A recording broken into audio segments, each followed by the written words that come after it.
Dépenser près de 300 000 € en publicité YouTube m'a appris 5 choses qui, si vous les appliquez, pourront propulser votre business en ligne grâce à la publicité en ligne. La première chose que j'ai appris, c'est que sur YouTube et avec la publicité YouTube, le plus important, c'était ni plus ni moins que le message. Regardez ça, peu importe qui va toucher votre publicité. Dans tous les cas, ce sera auprès d'une audience donnée qui représente un certain nombre de personnes. Mettons pour notre exemple ici, 1 million de personnes. Le but d'une bonne publicité, que ce soit sur Facebook, Pinterest ou YouTube, c'est d'avoir au maximum 3% des gens qui vont voir notre publicité, qui vont cliquer dessus. Ça veut dire que sur une audience de 1 million de personnes, on ne cherche pas à atteindre 1 million de personnes.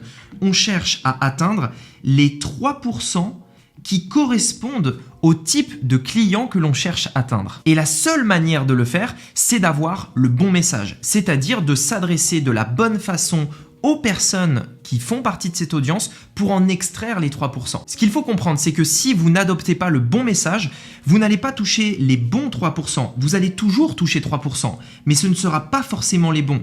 Ici, je peux toucher 3% ici.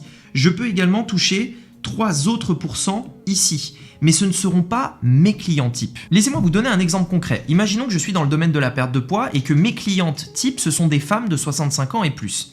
Si dans ma publicité, je dis « Est-ce que vous voudriez perdre du poids alors que vous êtes au collège ou au lycée ?» Forcément, je vais avoir 3% de clics, peut-être, mais je n'aurai que des lycéennes ou des collégiennes. Et donc, pas du tout intéressant pour mon business. Ce qu'il faut comprendre, et c'est la première leçon que j'ai retenue, le plus important, ce n'est pas l'audience que vous allez cibler, mais comment vous allez vous adresser à cette audience pour pouvoir en extraire les 3% qui sont les plus intéressants pour votre business. La deuxième chose que j'ai apprise, c'est que la publicité YouTube est probablement l'une des stratégies publicitaires les plus puissantes que j'ai adoptées si on la couple avec une chaîne YouTube traditionnelle. Sur YouTube, aujourd'hui, vous avez plein de façons de toucher vos clients, plein de manières de faire du ciblage. Ça peut aller de l'audience à la chaîne YouTube, etc.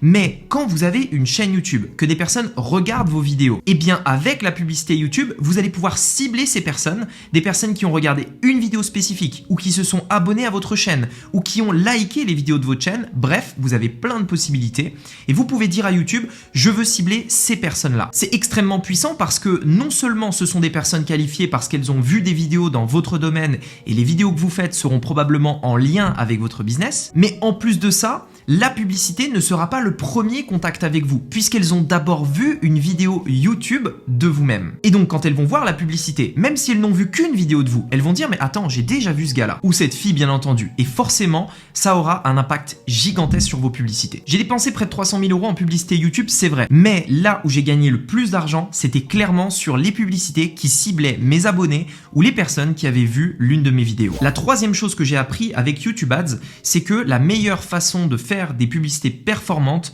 est toujours de rediriger vers un endroit où on récupère l'email. C'est d'autant plus vrai que sur Facebook. Là où Facebook en effet est intéressant pour faire de la conversion directe, on fait une publicité et on redirige directement sur une page pour vendre quelque chose.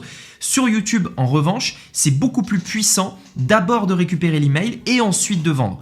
Pourquoi ? Parce que YouTube est moins performant dans ce qui s'agit de la conversion directe. Et pour moi, ça n'a que des avantages parce que vous allez faire une publicité qui a pour but, en premier lieu, d'offrir quelque chose à votre audience en échange d'un email et donc le premier lien est bon. Mais comme vous récupérez l'email, vous allez pouvoir relancer toutes les adresses email que vous allez récolter encore et encore et encore pour pouvoir vendre de nouvelles offres, créer de nouveaux produits ou tout simplement les relancer gratuitement et sans dépenser 1 € en publicité pour leur permettre d'acheter l'offre que vous voudriez leur vendre. Donc pour rendre les choses encore plus concrètes, si je devais vendre quelque chose sur une page avec la publicité YouTube ici, eh bien je mettrais systématiquement ici une étape sur laquelle je vais pouvoir récupérer un email qui, une fois l'email récupéré, va rediriger vers ma page de vente sur laquelle je vends mon offre. La quatrième chose que j'ai apprise sur YouTube Ads, c'est que les meilleures audiences que l'on va pouvoir cibler demandent de la réflexion. Et c'est encore plus vrai en 2023 parce que YouTube a décidé d'arrêter les ciblages par mots-clés qui étaient extrêmement précis.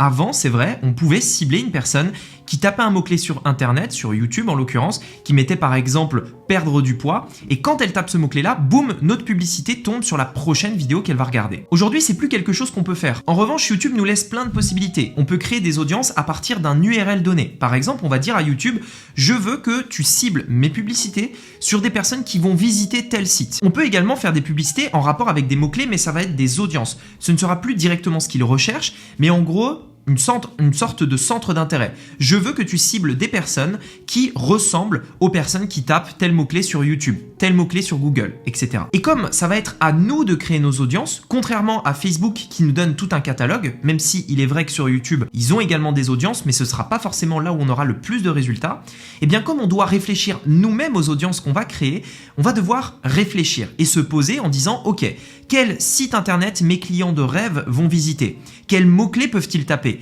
Quelle chaîne YouTube vont-ils visiter? Etc., etc. Et avec YouTube Ads, c'est vraiment et extrêmement important de régulièrement faire des brainstorming afin de se dire, ok, voilà tous les URL que je vais pouvoir cibler, voilà tous les mots-clés que je vais pouvoir cibler. L'idée étant d'avoir plein d'idées, de tester plein de campagnes, plein d'idées de ciblage pour pouvoir tout simplement savoir où se trouvent réellement nos clients et quelles audiences fonctionnent mieux que les autres. Enfin, la dernière chose que j'ai apprise, c'est que les résultats sur YouTube sont très peu fiables. Les résultats que vous aurez dans les colonnes de vos résultats seront bien souvent très loin de la réalité. Si vous avez des ventes, YouTube vous le dira presque quasiment jamais. C'est pareil pour les emails que vous allez récolter ou tout un tas de choses. Bref, tout ça peut s'expliquer pour plein de raisons. Si les personnes ont quelque chose du genre Adblock, si les personnes sont en navigation privée, etc., etc. Et l'autre point extrêmement important sur YouTube Ads, c'est que les résultats dans votre compte Google vont venir s'ajuster entre 5 à 7 jours après que la conversion ait eu lieu. Je m'explique. Imaginons que vous ayez fait de la publicité le 1er janvier. Si le 2 janvier, vous venez pour voir les résultats du premier, vous allez voir des chiffres qui vont être juste trop chers. Vous allez vous dire, oula, mais attends, je paye tant pour telle conversion, j'ai très peu de résultats, etc. Sauf que même si vous ne faites rien, vous attendez 5 ou 7 jours et vous revenez sur les résultats du 1er janvier, vous allez voir que là, vos résultats seront bien meilleurs parce que de nouvelles conversions se seront rajoutées. Et en fait, YouTube Ads fonctionne comme ça. Il faut du temps avant que les résultats se mettent à jour sur la plateforme. En tout cas, j'espère que ces 5 conseils auront pu vous aider pour vous aussi avoir des campagnes performantes sur YouTube Ads. Si vous voulez aller plus loin dans la mise en place d'un business en ligne, la meilleure chose que je pourrais vous conseiller, c'est tout simplement de lire mon livre Digital Self-Made. Vous avez le lien qui se trouve dans la description. Mais en gros, il va parler de publicité en ligne puisqu'on parle notamment de publicité YouTube, comment trouver le bon message, comment mettre en place les publicités, comment bien cibler, on parle de tout ça. Mais il va beaucoup plus loin sur le fait de réfléchir à une offre, comment vendre cette offre, quelles sont les meilleures stratégies pour augmenter les conversions sur votre business de manière générale. Bref, tout ça c'est dans ce livre qui a pour un seul et unique but, mener votre business jusqu'au million sur Internet. Si vous voulez en savoir plus, je vous laisse regarder dans la description, c'est le premier lien où vous pouvez tout simplement cliquer sur l'image qui apparaît juste ici sur votre écran pour commander votre exemplaire dès maintenant. Sur ce, j'espère que cette vidéo vous a plu. Dites-moi dans le chat si vous avez d'autres questions à propos de YouTube Ads, j'y répondrai bien entendu. Allez, c'était Rémi, je vous dis à bientôt. Ciao.